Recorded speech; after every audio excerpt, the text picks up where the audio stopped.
Back in the book segment tonight, let's get right to Dr. Ben Carson, who joins us now from Boynton Beach, Florida. Yesterday, Dr. Carson was speaking in San Diego at the Republican National Committee meeting. So, Doc, first you got Jeb Bush in. Now Mitt Romney looks like he'd get in, and that's lots of big competition if you decide to run for president. How do you see it? I say the more the merrier. It's so important that we get the best candidate, not the one with the highest name recognition, but the one who can articulate the values of this nation, who can really represent the people, who understands the Constitution, and is willing to face challenges, who has the courage to stand in face of things. But the problem is, if it's more the merrier, there's only a finite amount of dollars that people are going to donate to political candidates. So and that's why Jeb Bush got in first.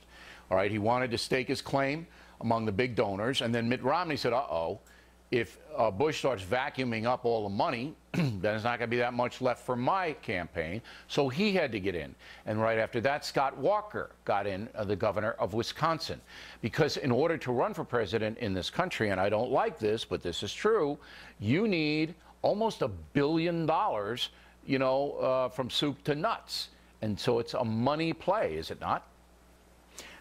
It can be, but I don't think it has to be according to those standards. I think there's plenty of money. It doesn't all have to come from the big money donors. No. There are lots of people out there. You can do grassroots. I actually prefer to do it that way, quite frankly. So okay. So you feel that you can compete financially by going to the folks directly with the big names, Romney and Bush. Now, what did you tell the GOP in San Diego?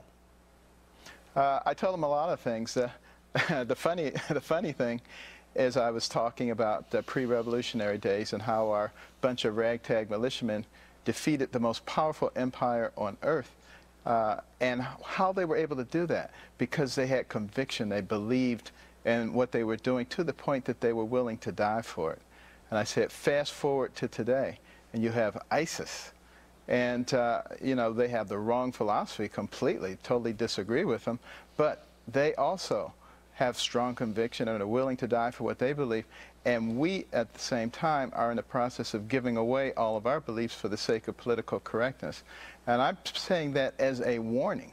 We have to change that, not saying that as a comparison between our patriots and ISIS, which I said at the time. I said the liberal media will, of course, take that out of context. Well, and yeah, say don't worry about the liberal media. They're never going to give you a shot. But give me one core value that Americans had that they're giving away because of political correctness.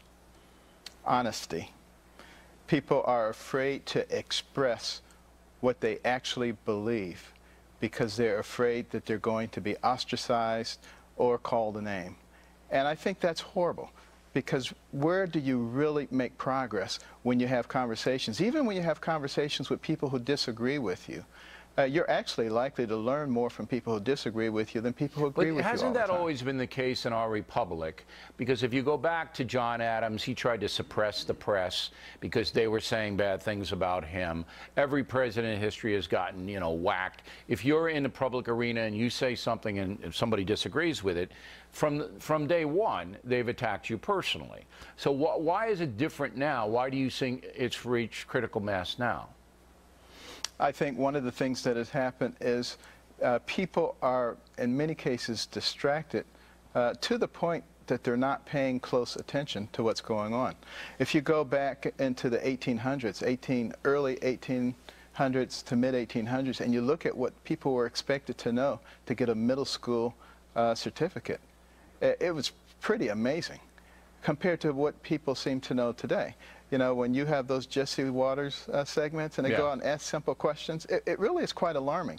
And when people don't have that basis of knowledge, they become very easy to manipulate. So yes, the press has been dishonest in the past, but their dishonesty now has a much more profound effect because they have people who are so much more easy to manipulate. We need to change that. All right, Doctor. We appreciate you coming on. Thank you.